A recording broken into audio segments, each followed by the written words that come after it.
Welcome to Loving Beyond the I Do podcast. This power couple is building stronger marriages one day at a time. Talking about real issues on love, relationships, and marriage longevity. Let's break down the barriers and engage in healthy conversation with your hosts, Jason and Tina Marie.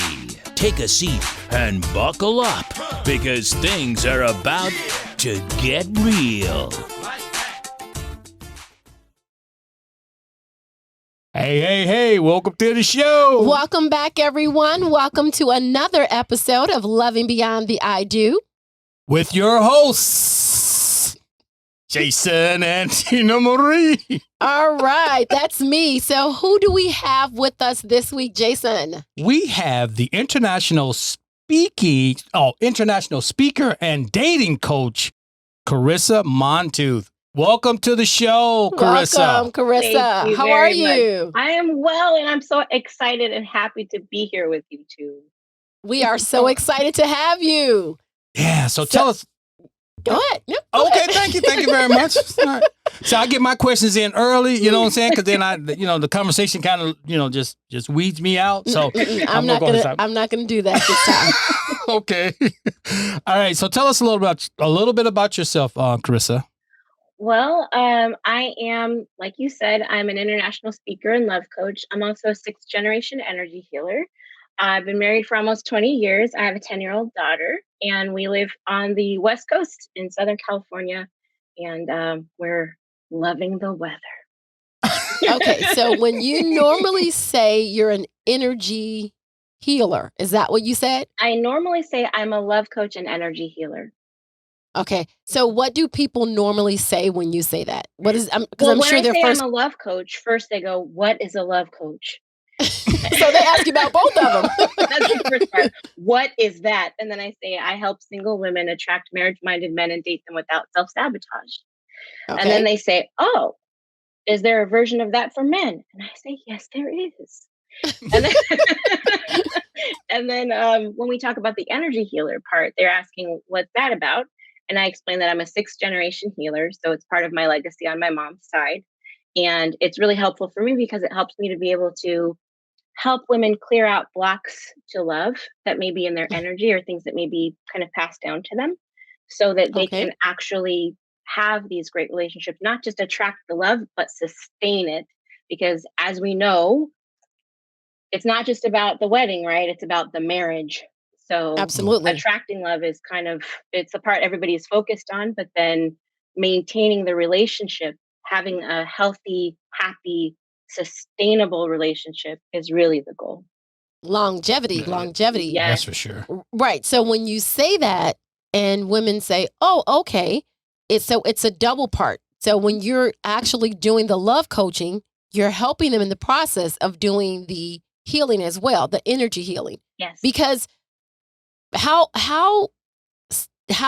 what is the word? Like, how open are people when you say, well, you're blocking the love that you want? What do people normally say? Well, a lot of times, people believe that it's something that's outside of them.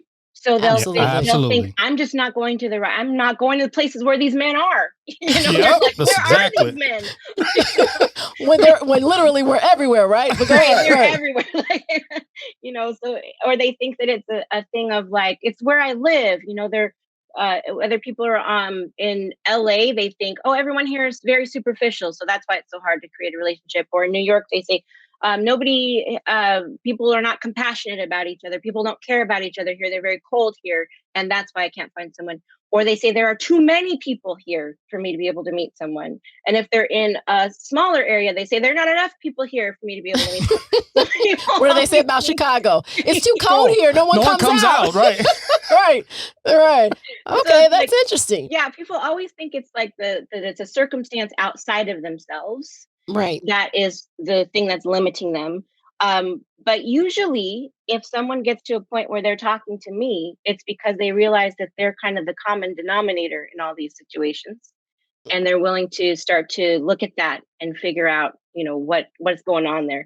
Because a lot of times we say, it's not your fault that you may have things in your energy or that you may have had experiences or traumas or things to heal and deal with, but it is your responsibility to heal and deal with those things, because going forward, you want to be able to not only have that good relationship, but you want to stop these patterns that you may have learned from, your mother and father or other people. You don't want to continue to perpetuate these patterns, and you don't want to punish someone who's in your life right now because of something that somebody did before.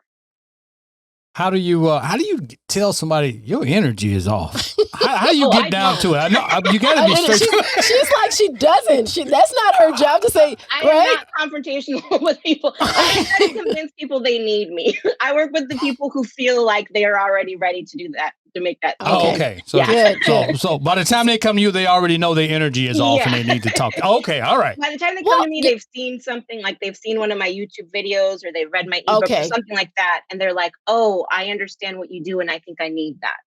Okay. Gotcha. I was going to say, or, because I was thinking sometimes people may read or see your book or see you on social media and maybe say, "Oh, a love coach," and then they kind of read a little bit, but then maybe they don't need the aspect of the energy healing. Like, oh, I'm like, I know I'm the common denominator, but like, I'm pretty much just fix my love. Right. Yes. Sort of, long story short, right. They might do that, but usually that's so much included with what they might, with anything that they're going to see of me. Because what I explain a lot of times is that we work in, when you think about dating strategy and stuff like that, that's all stuff that we do in what we consider like objective reality, right? That's what we do in terms of like our decisions and our choices and things like that we do. But that's about 10 to 20% of how we're actually creating relationships and how we're creating our life. And the other 80 to 90% has to do with us acting from our wounds or acting from our trauma or acting from things that are really deep in our subconscious. So it's like, it's very hard to just say, here's how you can create, here's a template so you can create the perfect online dating profile. And it's going to be very attractive to the kind of person that you want. And then go out and do it. Good luck. It's kind of like, let's deal with the stuff that's leading to the self-sabotage, or let's figure out why you're choosing the same kind of person over and over again, or let's figure out why, when every time you get into a relationship and if it is good and healthy, you bail because it doesn't feel familiar. Right. I think Jason was talking about that one time. Like, some people are so used to the norm being uncomfortable or not healthy that they don't even know when they're actually in a healthy relationship, because like you said, they don't realize it, so they bail because it's healthy and they're not used to feeling that. Exactly. Or it's about they waiting for it to fail or the other shoe to drop, right? Yeah, so it's like, okay, this is good for only so long. Before it all goes, a lot of times that will happen. That's a really common thing that happens, with people, is that we're so as human beings, we kind of underestimate how powerful the familiarity of something is, how powerfully drawn to like the comfort of familiarity we are, because it's like we would rather have that familiar heartache that we're used to dealing with. We'd rather, it's like, well, I'm used to being lonely. I know how to be lonely. I know how to be in pain. I know how to, be alone. But trying to do this new thing, this feels, I'm not used to all of this. I'm not used to, and it'll be strange because a lot of times it'll be exactly what they asked for. It'll be exactly what they were hoping for. Right, exactly. And what they've been waiting for this whole time and telling themselves they wanted.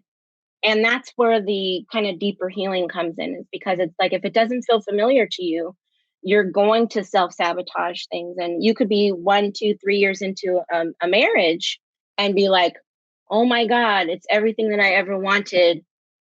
This person must be cheating on me or something, you know what I mean? And it's like a lot of that self-sabotage comes up around those first couple of years of marriage, which we all know are hard anyway, because you first get in and you're like, I don't know, especially that your first marriage, your first couple of years, you get in and you're like, what?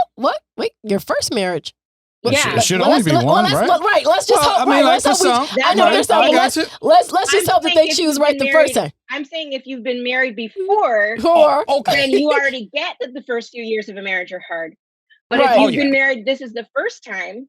and you're going for 1 or 2 years in, you're like, I've never done any of this before. None of this Right. feels familiar to me, and you have this idea of what marriage is supposed to be like, and you haven't had those struggles and compromises, and you haven't done all of those things before, Right. so you're coming in and it's like these first 2 years of this brand new thing, and you're already like, how do I make a life with another person? I thought this was going to solve all my problems and nothing else bad would ever happen to me again. Right. Or we can go, like you said, it could be the first marriage, or you've had that in relationships, right? You've had that in your dating experience where you're trying to make it work, or like you said, I've experienced this before, so I know where it's going. And so again, that self-sabotage come in. I know I always say that I ask people, like, are you comfortable when we're trying to do self, elevation, when we're trying to do betterment of ourselves? If you're comfortable, then that means you're not growing, right? And as we tell couples, it's okay to argue. It's actually healthy to argue, and it's healthy to go through conflict, because that means that you're growing. You're learning each other. You're understanding how to make it work. So, with your love dating, is it usually where they're understanding that the first step is more or less, I need to change some of the things that I do. Yeah. I need to change. I need to love myself in the way I want to be loved. Exactly. And we talk about self-love a lot in terms of like, we know kind of colloquially, right? Like everybody knows that you have to love yourself if you want someone else to love you, right?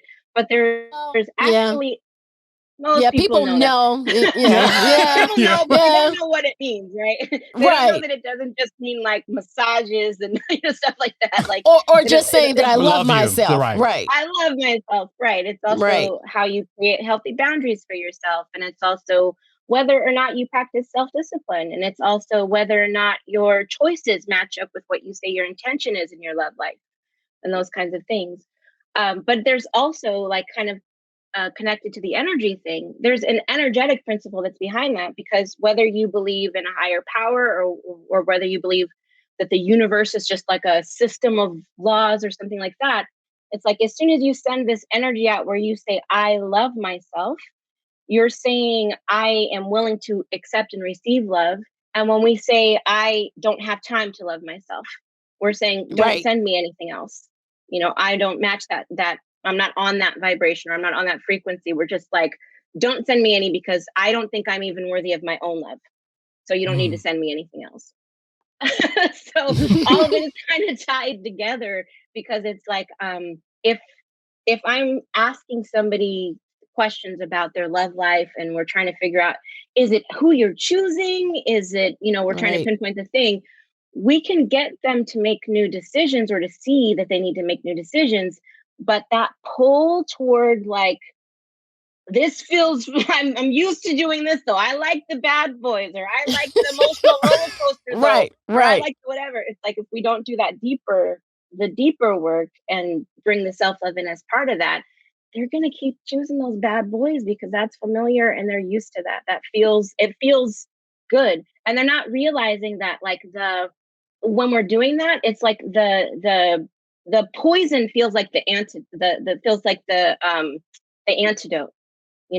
like we want that same kind of relationship again, but it's like, that's the poison. Like, it's like getting back with a bad ex, because like, but I miss them. But no, But it's familiar. I know all of these wonderful things. This is the only love I know. Right. Yeah. Right. Yeah. And maybe the only love I can ever get. Right. Absolutely. I want to go back to our idea of marriage, and how that causes problems. Like, coming up, we have an idea of how we want our marriage to be, or our relationship to be, and we kind of get stuck in that mode. Can you kind of talk to that? Sure. Yeah, we all have a blueprint, I think, that we come in with. And it's like, we come here and we have this idea of what love is supposed to be like. So we're, when we're just little, even before we're even paying attention to lots of other stuff, we have this idea of how love should feel, and then we watch our parents, and we're like, these are our number one and our number two to teach us what love is supposed to be like. So they teach us, this is what marriage looks like. This is how a man treats a woman. This is how a woman treats a man. This is what you can expect from love. This is what is possible for you in love, and we just take that as that must be true. We don't really question that. And even when we're growing up and we're seeing other examples of love, maybe in our friends' families or, different things like that, we're still just thinking of that's our blueprint for love is our mom and dad. Right. So if you're coming into marriage and you're thinking that either you have this weird blueprint of it or you don't have a blueprint at all because you never really got to see that growing up at all. So you didn't see, maybe you were raised by a single parent, or maybe you have a situation where there was abuse or there was something else going on, and there's like the blueprint does not feel healthy and satisfying for you. Then you try to do it, and you're either trying to do it like without a net, right. I was going to say a safety net, right? Right. Or you're just you have to try to imagine what would a healthy person do. Right. You're trying to figure it out as you're doing it. Thoughts, you're trying to think, what would a healthy person do? When my parents got divorced when I was 3, my husband's parents are still married. They've been married for 800 million years. And, I had a dream before, like a week before our wedding. I had this dream that I was at the top of this roller coaster, and the roller coaster was out over an ocean. Okay. So you're afraid of water? No, I love water. Okay, I was going to say, okay.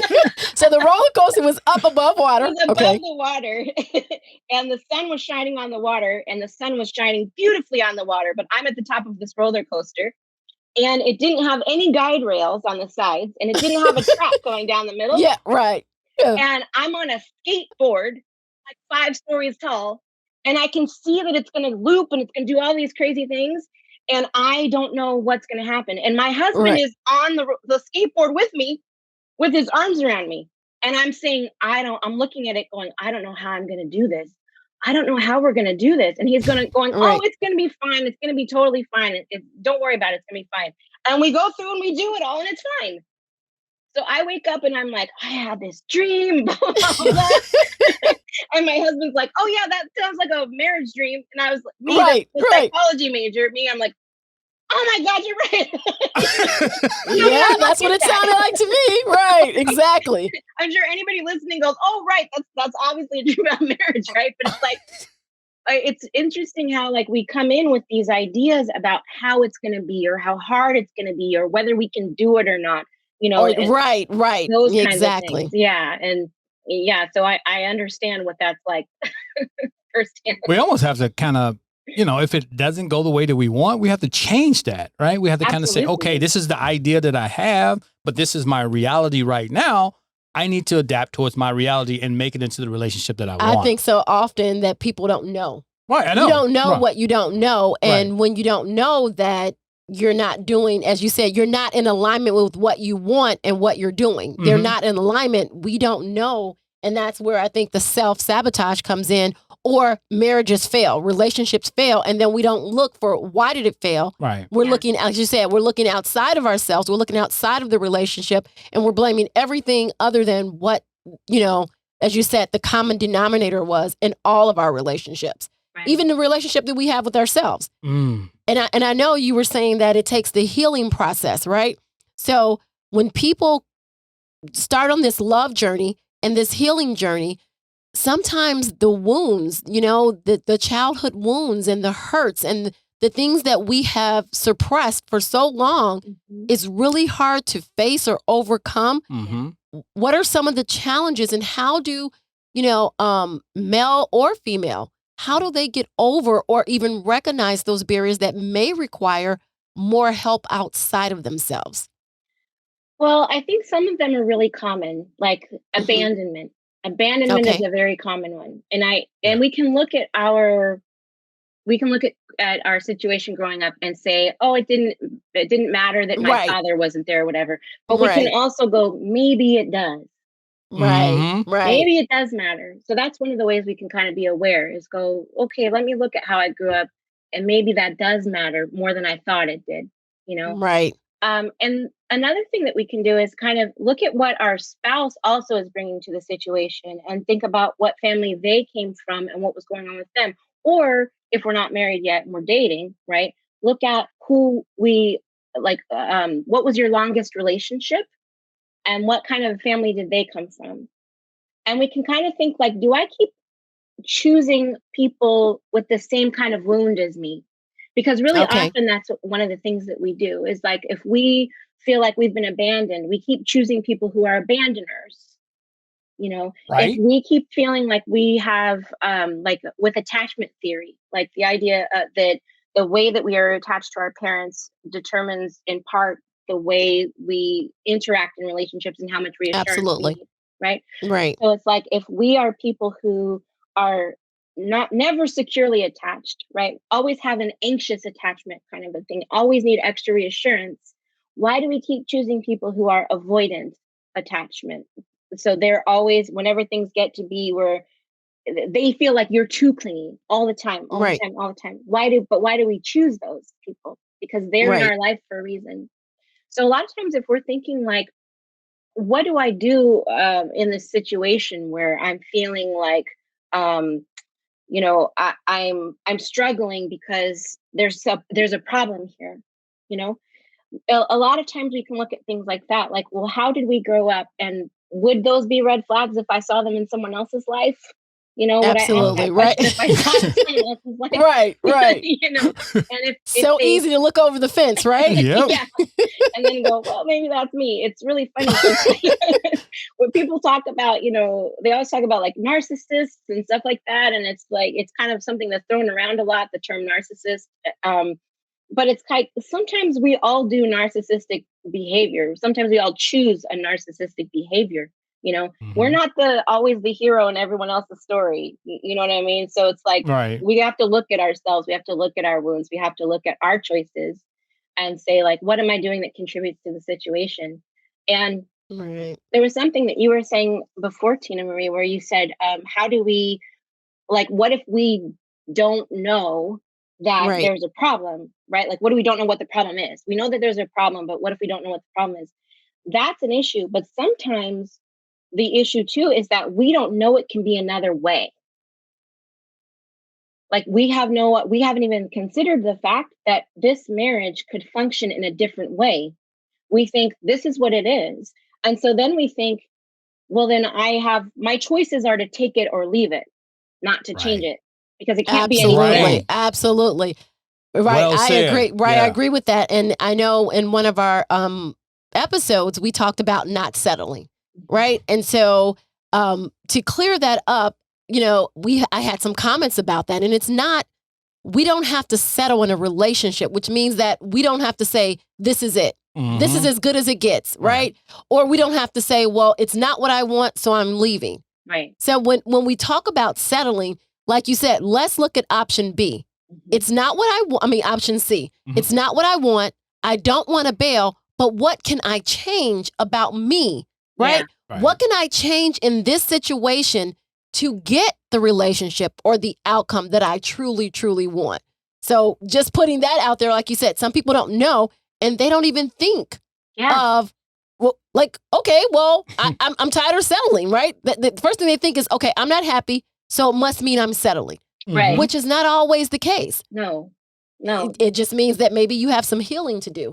And Yeah. we all have some healing to do. And once we recognize that and we bring that into our awareness of what we need to heal, then the situation, then the relationship, then what you want can come into manifestation through the process of realizing there's another option. That's why I said good relationship starts with you.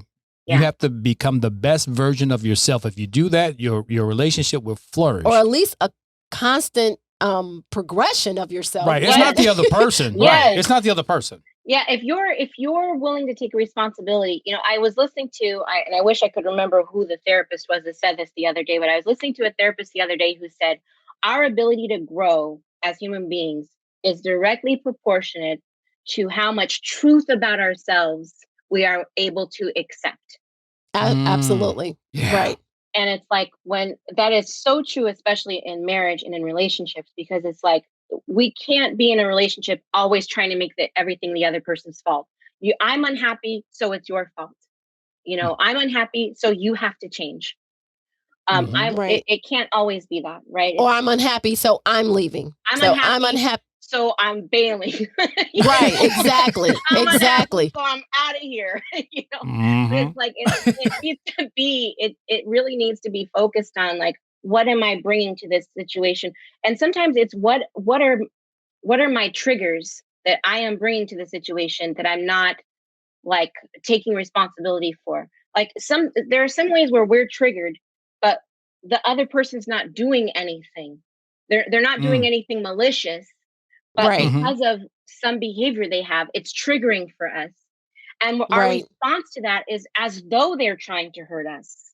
Right. Right. You know, Like, I know that can be a big issue where it's like somebody says something like your dad said it, or somebody says something like oh your yeah. dad says it, and it's like Right. all of a sudden you're your normal sane, Right. rational Right. Right. self anymore. It just takes you That's right back right. to that situation. Ration. Yeah. Yeah. So a lot of times it's like we need to be responsible for recognizing what our triggers are and really thinking like, is there something I am bringing into this situation? Sometimes we're bringing something into the situation where we're actually punishing the person that we're with for something Mm-hmm. somebody did in the past.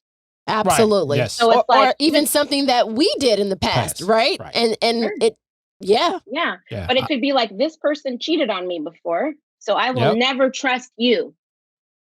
Right. And so if we're going to be in a relationship, you need to just accept that you will never be trusted. And that You need to will give me your always be passwords to your subject phone. to Right. scrutiny.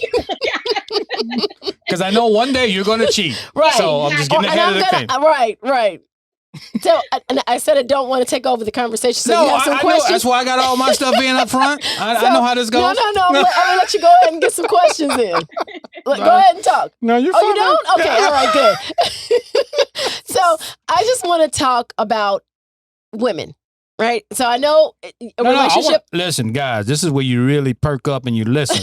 Y'all go ahead and talk about women. Well, guys, pay attention. Well, That's what a smart man would pay attention right now. Yep. so smart, honey. So Yep, smart. I am. So, and I say that because I want to talk about women because I feel as though it's the woman 9 times out of 10 that says, I'm tired of settling, or I don't understand why I'm not getting that person that I want. So let's talk about attraction, right? Let's talk about energy. Let's talk about aura, because for those out there who don't realize that we all possess an energy, we all bring Yes. with us an energy. And even though your deepest desire is one thing, what are you showing up as? So let's talk to the women out there who are having a very hard time finding that mate that they want. So let's kind of address just the women right now Sure. and trying to find that mate and what they're doing. Yeah. So one of the big things that they're running into that they may not realize is a problem very often is that we have really specific wounds from heartbreak. So when we've been in a situation before where our heart has been broken and we've had just a really traumatic breakup, there are 5 things that will usually come up. And it can be all 5 of these things, it can be 1 or 2 of these things, but it's usually one of these things. And it can be the breakup was 5 days ago, it can be that the breakup was 5 years ago. If these Okay. things are not dealt with, they're going to cause problems in terms of attraction. And if you somehow break through that wall of attraction, they're going to sabotage the relationship. So Okay. it's like they're very important. So the first Okay. thing is we can have an anger wound. Okay. Okay. And there is such a thing as righteous anger. Righteous anger means like you did something to me where you violated my boundaries and I want that to stop right now. It means like you're trying to take something from me that's mine, or you're trying to take a piece of me that belongs to me. So there is such a thing as righteous anger, because righteous anger is there to protect us. But it can become it can become an issue when the person's not even in our life anymore, but we're still behaving as though everyone else is going to do the same thing to us. So that can be a really big issue. That can be an anger wound. The problem in our society with an anger wound, especially for Black women, is that people perceive a woman's anger as a threat. So what will happen very often is that we as women will try to suppress that wound and it will show up Mhm. instead as sadness, as grief, because our sadness is not threatening to people. So sometimes we haven't dealt with the anger and it's Okay. expressing as sadness, right? Okay. So sadness is another wound. But anger is that first wound. It's like if you have been mistreated, if you have been cheated on, if you've been abandoned and you have children that you now need to take care of, in those situations you can have a very intense anger wound and that needs to be dealt with. The second type of a wound is a confusion wound. And when I see this wound, what I hear, the way that it shows up is, well, women will say, well, if I only understood why he did XYZ, if only I would get this closure about blah, blah, blah. And it's like, you're not going to get it. It's not going to Right. happen. Nothing he's going to say to you is going to make you go, you know what? That makes perfect sense to me. And I'm so glad we had this conversation. Now I can move on with my life. I don't mean to laugh, Like- but that sounds right. Right. Now that's real. Right. It's not That gonna is. happen. Right. It's not going to happen. That's not Okay. gonna happen. But when you have women trying so hard to understand and like, what if I only understood, and if you would only tell me the truth about this, and if you only told me what was really going on, it's not gonna clear it up. It's not love. It's just not going to impact you that way. And it's like, if we can let go of the fact that the weird thing is about closure is that we don't get it until we don't need it anymore. So as soon as we've Okay. like moved Okay. way on and we don't need it Right. anymore, someone will tell us, and you know what happened with him was that, blah, blah, blah. And you're like, But- oh, well, that's Oh. too bad for him, but I'm really happy and I don't care anymore. Right. That's usually Okay. how that happens, right? But a confusion wound will eat up all of your mental and emotional bandwidth because you just keep thinking closure is the answer, and closure is not the answer. It's not going to happen. And even if he does have an honest conversation with you, it's not going to be anything that makes you feel better. It's not True. going to be something Okay. that makes you feel better. And a lot of times he can't tell you what was really going on in his spirit, in his soul, in his mind, because he doesn't have that clarity. He doesn't have that Right. self-awareness. He's dealing with his own wounds and operating from that space anyway. Right. So the first one is anger, the second one is confusion, the third one is shame. So if we've been in a situation before, say you were the third person in a relationship, and I'm just trying to be as diplomatic as I possibly can be about that situation. All right. Let's say there's a situation and you were the third person in that situation. Things are complicated. Okay, but when you decide to leave that situation and you decide to leave that dynamic and you want to be in a relationship that is a committed, exclusive relationship between two people, Right. very often, and if you come out of any kind of situationship, even if you weren't the third person, say that you were with somebody who just never committed to you, really. It was like you never got to meet their family, you never got to meet their friends, they never wanted to call you their partner. They were always bailing on you whenever it was going to be anything like, come with me to my sister's wedding, come with me to blah, blah, blah. Right. They always, somebody's not really showing up in your life in that way. And you finally decide to walk away from that situation. If any situationship you come out of, there's an element of shame because you feel like if you feel like you can't talk to somebody about what you just experienced because you have to hide it, Right. there's an element of shame to that. And shame thrives in silence and in darkness. So it's very hard to heal something that we won't even Right. talk about. Right. Right. We won't say anything about it to anyone else. So that can be a big wound. And because we're so focused on hiding it, what we focus on, we actually multiply in our lives. What we focus on, we Absolutely. actually attract more, Love it. Yes. So if we can't heal that shame because we're so focused on hiding it, what we're actually going to do is attract more situations to us that make us feel shameful until we deal with what's going on, and we have to do that in a safe place, right? Because not everyone is a safe person or is someone who is entitled Absolutely. to hear our story. Right. Sure. Or You know? that we should share our shame with. Right. Absolutely. Exactly. Not everyone is that person, but we have to find that safe person who we can talk to about those things. So that's the third one is shame. The fourth one is grief, and I almost hesitate to describe it as a wound. It's in that category.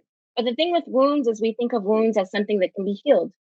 A wound represents like an energy that is maladaptive, and it can be healed. It's like a resonance from something that hurt us in the past, but it can be healed. It can be cleared out. Grief is not like that. There is such a thing as like innocent grief, which is like, I didn't do anything bad or wrong, but I've still lost. I've still lost and I'm still hurting, right? So with grief, it's not the kind of thing where it just leaves. It's the kind of thing where like it can linger and it has its own half-life, and it's going to do what it needs to do, right? But if we are trying to date and we're still heavy in a grief wound, we're going to attract more things that to grieve Give about. us grief. Okay. Yeah. So it's the kind of thing where we want to allow ourselves to grieve and ignore. If you're grieving from a breakup, a lot of times you're grieving because of the potential, right? You're grieving because the person wasn't who you thought they were. So it's almost like you're grieving the loss of that person that you believed that they were, because you're like, oh, this person doesn't exist. I thought that they did, and now I'm sad, right? You could even just be grieving for like what you like the potential in terms of you're thinking like, I thought we were going to grow old together. I thought we were going to spend the rest of our lives together. I had this future. You're grieving for this future you dreamed of together, and you can just be grieving for the life that you had. So it's like, I used to have a home with this person. I used to have these, you're grieving the life that you built together and the sense of stability that you felt, and the security, you're grieving those things. So even if you're like the one who initiates a breakup because the relationship itself between the two people isn't going to work, you can still be grieving the life you had, right? With that person. So that can be a wound. And then the last one is fear. And the fear wound is a tricky one because fear is always telling us like listen to me and I'm going to keep you safe. like just sit here and don't do anything. That's scary the way she talks about that. It's like she knows it personally, like they're friends, right? She's so animated. That's the whole reason I can help people with these wounds is because I've experienced all of these wounds. A lot of times you can't help people. I never understand these business coaches that are like, I'm going to get you to 6 figures and never got there before. It's like, I talk to somebody about this. Right. I'm going to get you exactly just like relationship coaches or marriage coaches. And I'm like, they're not even married. Right. How do you know what happens in marriage? But you're not married, though. Exactly. Well, I know women do this. Really? Because you were married 0 days. But go ahead. Because we're so thirsty for men to take the lead and talk about relationships, we'll listen to a single individual talking about marriage stuff. I guess so. Yeah. I think that that's part of it. And I think that just when people say stuff confidently as a society, we're sort of trained to think they must have authority in that area. I think it does have to do with the authority and the male figure. I think it's a little bit of both. Yeah. Yep. And if a male says to you, this is tough love. I'm going to tell you right now. I've had so many clients who have had their work undone because a love guru somewhere said to them, I'm going to give you some tough love. If you're over 40 and you're not married yet, you better look like Halle Berry because that's what these men are looking for out here. And these women are like, oh my God, I'm going to be single forever. And I'm like, who have you been listening to? Right. Who is speaking this death and destruction over your dreams and your shallow people who don't have a clue. And then you find out they've been married 8 times. And you're like, why would you listen to this person? Right. All right. So back to Mr. Fear. Right. But yeah, so fear. Which brings us back to fear. Right. Exactly. Right. Which brings us back to fear. Full circle to fear, right? Right. So the thing about fear is, like I said, it's speaking to you like it's going to keep you safe, but it's really just about keeping you stuck. Because it's like, stay here. Just stay here. Yeah. You're safe here. Yep. This is what you know. We will watch Netflix in our sweats and we won't stay off those dating sites. We don't need any of that.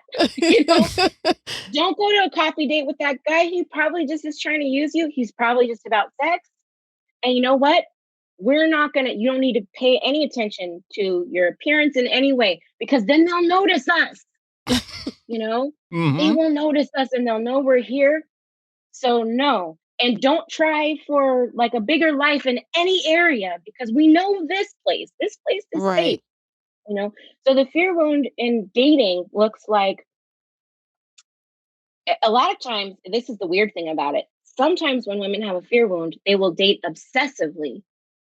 And the thing about Wow. it is that they're dating obsessively because they're terrified of dying alone. Mm. So there's this fear wound that's like, I'm going to die alone. I better just take whatever I can get. And I need to get it all the time so that I can Right. make sure that there's somebody here.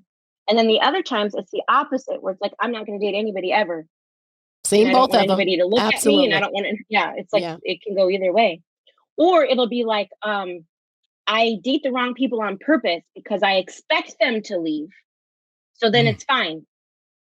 It's fine. They Right, left because and that's what I I expected that expected. anyway. So I'm good. Yeah. So it's very interesting just how these wounds will show up in terms of like dating behavior. And I'm always talking to my daughter is 10 and she's so tired of hearing me talk about how like the person you choose matters. Your choice of partner impacts all of these different parts of your life. There's my 10-year-old daughter and I'm like, sweetheart, your choice of partner is very, she's like, I know it impacts every part of your life. I'm like, yes. I'm like, it impacts your health. Yep. It impacts not your physical health, your mental health. It impacts your finances. It impacts how encouraged you feel about pursuing your dreams and the kind of Absolutely. support that you have to do those things. It impacts the family that you choose to create for yourself later. Your choice of partner will impact all those things. So now when I say it to her, she's just like, it impacts my finances. Yes, I understand. So she didn't pick the I right can't. boy. She didn't pick the right boy in school. She was like, Mom, I like Joey. And you're like, do you realize? What you have to understand about Joey, though. Let's look at Joey's resume. Right. Yeah. Joey, Well, I've seen him on the playground. He has a few anger issues. Do you? There was a little boy she liked in kindergarten, and she told me right away. She was like, I'm going to marry him. And I said, okay, that's great. Why are you going to marry him? She said, we have the same birthday. I was like, I've seen people make choices for worse reasons. you Yeah. know? So he came up to me and he was like, and I said, hey, Katie said she's going to marry you. And he said, yeah. So I said, so you guys are going to get married when you grow up? And he said, yeah. And I said, how do you know that? And he goes, because she told me. I was like, you're going to be a great husband. Right. Katie knows. Katie knows it impacts every area of her life. She knows. She told me we were getting married. And I said, yes, that sounds smart. Okay. There was this other boy I remember she liked in preschool. We came into class. She was in preschool. Wow, she starts early. So she's 10. I'm sure she's had about, she was in preschool. She's like, I like this guy. I like this boy. She's getting all her characteristics out there. Marry this boy. Right. In preschool, we came into class and she looked at the board and she was reading in preschool and she was like, oh, there's a bake sale today. Look on the board. It says there's a bake sale today. And this little boy in class looked at her and he went, wow, Katie can already read. She's the smartest girl I know. And I said, you can date her when you grow up. Because you appreciate her mind. So that's too funny. Wow. If dating could just go back to being that simple, right? Yeah. Right? Yes. How many women? So now let's flip the script. Mm-hmm. So with men, so you said, is there, what's good for women is good for men. Because we got issues too.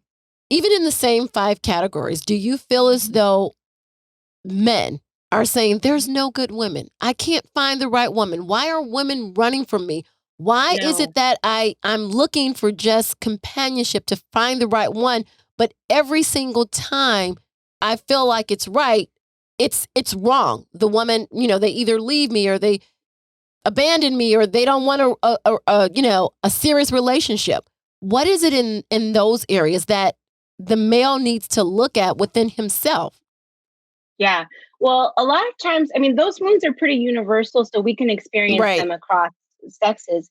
But with men, it's not as much the wounds, I've noticed. Like, if they look at the wounds and women go on a healing journey, right? Mm-hmm. We're like, I'm going on a journey and it is part of who I am now. And that's what I'm going to do. Absolutely. I'm going to be in a constant state of progression, right? Yes. men go, I want to solve this one problem and let's get rid of this wound. Yeah, like, one problem at a okay. time. And Yes. they're good. It's a And they're task list. plateaued Yes. for a while until Yeah. the next And that's problem. good. That's because the strengths of men and women are so different, right? Absolutely. Women have diffuse awareness, right? So Mhm. we're looking at everything all the time, and everything in our environment is we always feel like it's calling out to us, Mhm. right? Men have like, they focus in on one thing, focused attention on one thing, Yep. you know? So it's like they solve one thing at a time, right? And there's strength and beauty in both of those things. Absolutely. And it's like we need both of those things.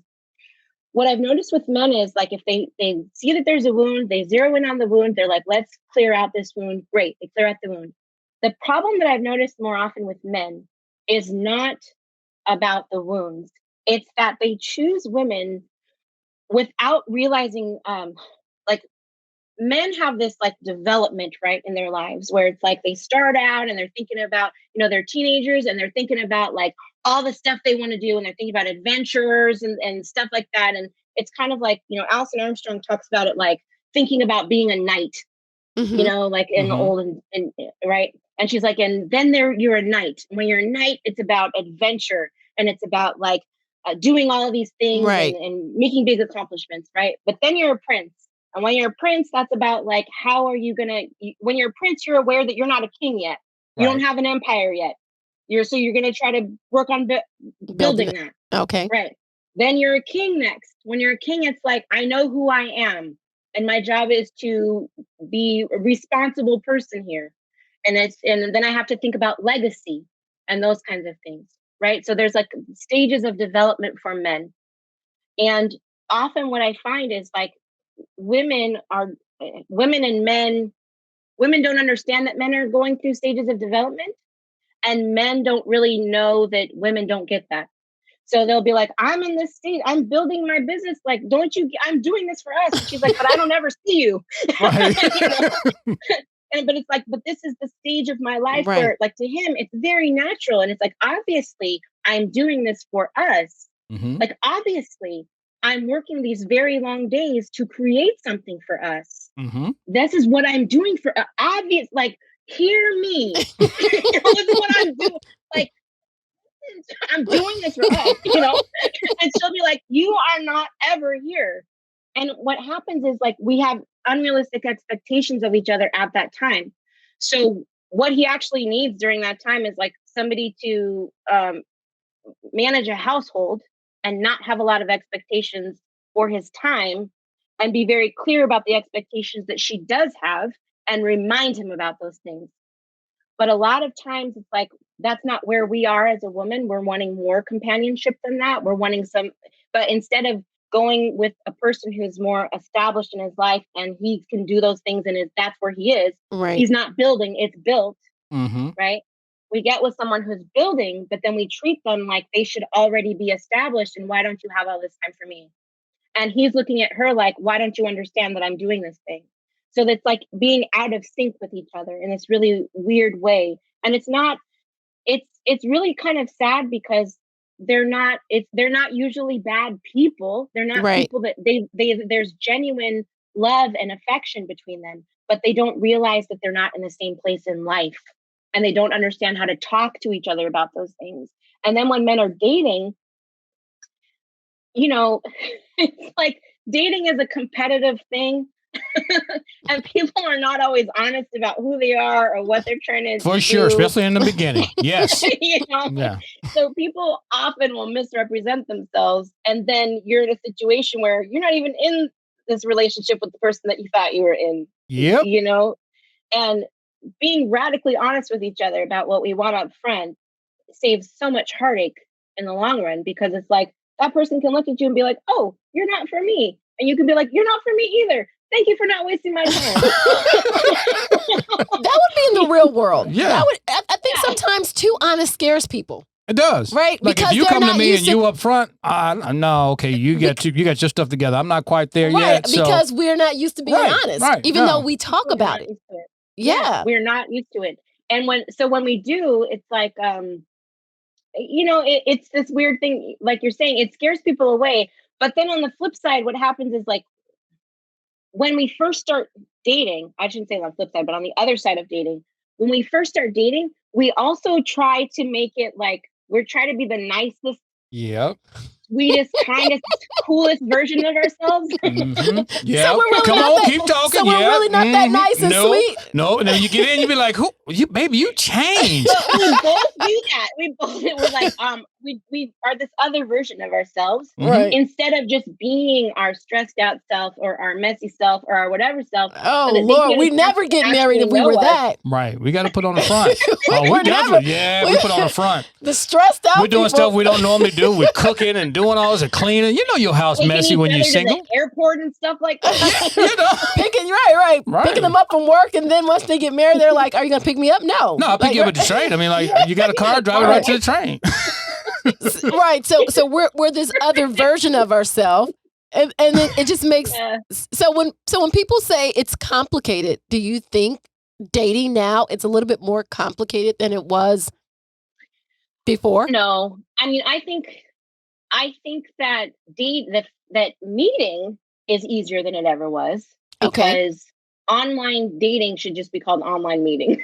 Right. pretty much, yeah. 'Cause right. That's where you meet. We should all It's just like- right exactly because a bunch of that. You're not dating; you're just meeting each other, and that's great. That's and true. The sooner that you can take that into real life, so that you can actually start dating, is better. You know, Right. I think that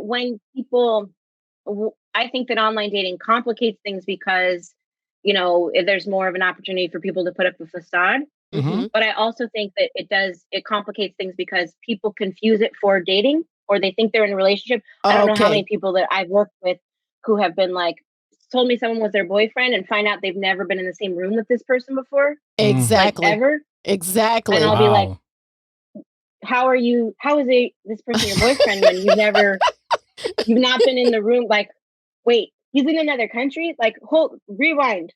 Exactly. How we Break this redefine down for me, dating. how you are in a committed, exclusive relationship with this person who you've never met, So sometimes that can be a thing because and I've seen this with both sides, like men who will do this or women who will do this, where we're not ready emotionally to date. So we Right. just have a digital pen pal. So it's like you text that person in the morning and you text that person when you're going to sleep and Right. you text them if you're going on a plane somewhere and you feel like you're in this great Relationship. Right. And for people who have been alone for a long time, that can feel like, oh, this is nice. I expect to hear from this person and I feel like someone cares about me and those kinds of things. But it's like it's not a satisfying real relationship unless you want to stay in a digital world forever and you never want to actually share a life with this person, but it kind of like lulls people into this feeling that they're in a relationship and then they don't take that next step of they're actually nervous about meeting this person that they've been texting for months. Exactly. Yes. Which is And I'm confusing, right? Because they don't look and anything I'm like their profile picture. You're dating, right? You're dating them for 5 years. Right. You bought them a home. No, I'm just kidding. But like you've dated them for 5 years, and now you're nervous about meeting them. You're nervous to meet them in real life, but they're in real. You knew they were in, and then my head just goes. The smoke and everything. And I think that's a key point right now because I think that's part of why people say dating is complicated, right? So many people say, "Oh, it's complicated." It's complicated because you're adding factors in that shouldn't be added in, right? Yeah. Or you're trying to make math that just doesn't make sense, That's right. and that's Not what's adding up. complicating the whole situation, whether it's marriage or dating, either one, right? Yep. Any other? No, that's it. I mean, I think you guys covered it all. But I'm going to tell you something, guys. Pay attention because she dropped some gems right there, boy. Those 5 things, pay attention. All right. So if there was one biggest tip that you could give someone, male or female, relationship, married, single, doesn't matter. Let's give them a tip that can help them get the relationship they want, whether they're single or married. Give us a gem. So- Just drop. There you go. This is a mic drop, right? Right. No pressure, though, right? Right. None whatsoever. Where's our previous president Obama? He's good at dropping that mic. Like, right, okay, go ahead, right? Well, what I would say is find out what the pattern is. find out what your pattern is from the past that keeps repeating. Because once you heal that, you can have that relationship that you want. And until you heal that, you will keep having relationships that bring it up for you to heal. You will keep experiencing that same kind of heartache. You will keep experiencing that same kind of roadblock. And that's the most important thing, is you've got to figure out what that pattern is and be willing and ready to heal that so that you can have the relationship that you want. Fantastic. That's fantastic. All right. So tell us how we can get in contact with you, Carisa, or give me your Instagram, website, all that wonderful stuff. Everything except for your home address. No home address, no social security number. Right. My Instagram is Carisa Love Healer. And my online digital home, my website is Carisa Montooth. It's CarisaMontooth.com. All right. So tell us about any books, courses, anything that you do, anything that's coming up. Give us some way to reach out and touch you. Yes. All right. I would love for you to get close enough to wave right now.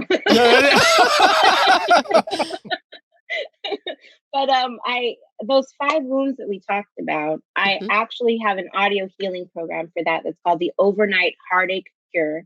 And people can actually get access to that at overnightheartachecure.com. And it goes into depth about those 5 wounds. You can actually test yourself to see which ones you have so that you can work specifically on those. Or you can, if you're just, my daughter is a Virgo and she's a very thorough person. So if you say you can have one of these things, she's like, I need to have both of those things. She doesn't believe in either or. She only believes in both. So if that's how you are, you can work on all 5 of those wounds, and you'll have everything that you need to do that in the Overnight Heartache Cure. All right. Sounds good. Well, thank you so much for bringing us such knowledge and such information. Hopefully we are changing relationships.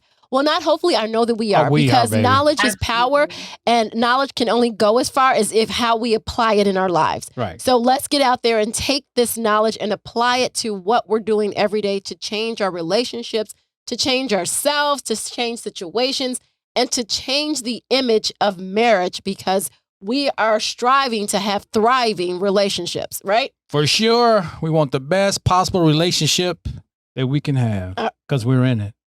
Right. All right. So with that note, as always, we're in it to win it. Thanks for listening to this week's episode of Lovin' Beyond the I Do podcast. Head over to iTunes to subscribe and leave a review. Follow us on Instagram and Facebook at Legendary Relationship, or visit our website at legendaryrelationship.com. Till next time, remember to make every day count.